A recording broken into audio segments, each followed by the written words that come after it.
WB কনস্টেবলে তোমরা যারা pass করেছো, আমি কাট আপের ভিডিও এর আগে বানিয়েছিলাম, তোমরা দেখেছিলে যে কীরকম কাট আপ যাবে। এরপরেও কাট আপের ভিডিও আসবে যে কীরকম কাট আপ ফাইনালে যাবে সেটা নিয়েও। তো এখন দেখো এটা রানিং নিয়ে ভিডিও। তো রানের যেটা মাঠ আছে অম্বিকানগর শিলিগুড়িতে, সেখানে কিন্তু এখানে 200 মিটার ট্র্যাক থাকে। এবারও সেটা 200 মিটারের ট্র্যাকই এখানে থাকছে। মেয়েদের 4 পাক দিতে হয় এবং ছেলেদের 8 পাক দিতে হয়।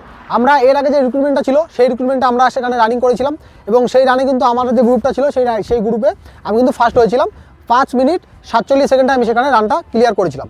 তো এখানে রানের টিপস তোমাদের কিছু আমি দিতে চাই। দেখো এখানে তো যখন তোমরা সেই রানিংয়ে যাবে, সেদিন রানিংয়ের আগের দিন কিন্তু তোমরা মাছ মাংস এই ধরনের যে মশলাদার যেসব খাবার থাকে সেই খাবারগুলো খাবে না, সেগুলো এড়িয়ে চলে যে সামান্য ডাল ভাত টাইপের যে খাবার হয় সেরকম খাবার তোমরা খাবে।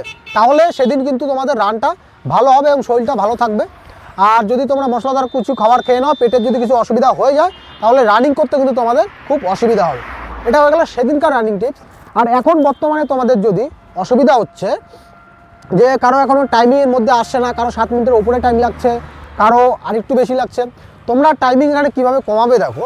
যদি তোমাদের 7 মিনিটের আশেপাশে টাইমিং থাকে ছেলেদের, তোমাদের যেহেতু এখানে 6.5 মিনিটের মধ্যে এখানে কভার করতে হয়, তো তোমরা সেখানে করবে প্র্যাকটিস। বর্তমানে আর কিছুদিনই এখানে হাতে তোমরা সময় পাচ্ছ, তো প্র্যাকটিস খুব ভালোভাবে করতে হবে। সপ্তাহে মোটামুটি 4 দিন এখানে তোমরা লং রান করো।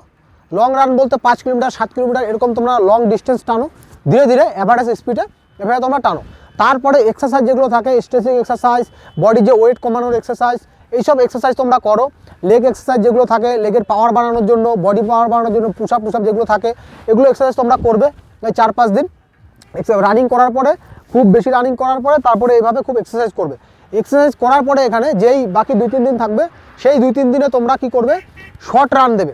শর্ট রান দেখো তোমরা, শর্ট রান বলতে যেটা 1600 মিটার রানিং, 1600 মিটার তোমার টাইম মতো দেখে 2-3 দিন করলে সপ্তাহে, করার পরে সেই 2-3 দিন তোমরা এটা 1 সপ্তাহ সম্পূর্ণ কন্টিনিউ করতে পারো। যেটা আমি স্প্রিন্ট তোমাদের টানতে বলবো।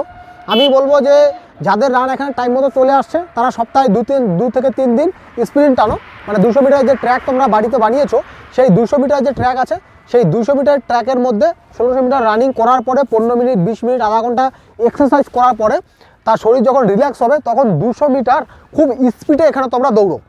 তারপরে হালকা রেস্ট করো, আবার স্পিডে দৌড়ো 200 মিটার। এভাবে 4 থেকে 5টা এখানে স্প্রিন্ট মারো 2 থেকে 3 দিন করে সপ্তাহে।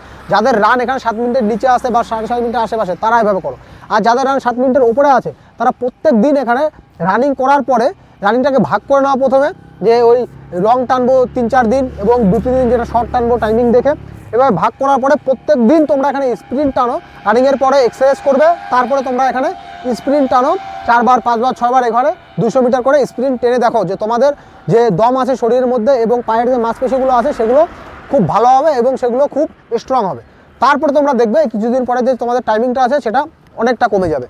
আর বাড়িতে তোমাদের যখন রানিংয়ের মানে ডেটটা আসবে, তার আগে পর্যন্ত তোমাদের যদি টাইম একটু গোলমেল থাকে বেশি, তাহলে আমি তোমাদের সাজেস্ট করবো যদি তোমরা খালি পায়ে রান করতে পারো, ওখানে যেহেতু মাঠ খুব ভালো থাকে, সেখানে খালি পায়ে যদি রান করতে পারো তাহলে 2-3 সেকেন্ড কিন্তু এখানে কমে যায়।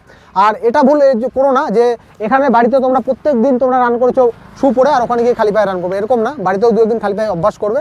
আর খালি পায়ে যদি ওখানে তোমরা রান করতে পারো, তবে অবশ্যই তোমরা খালি পায়ে করবে, 2-3 সেকেন্ড এখানে কমে যাবে।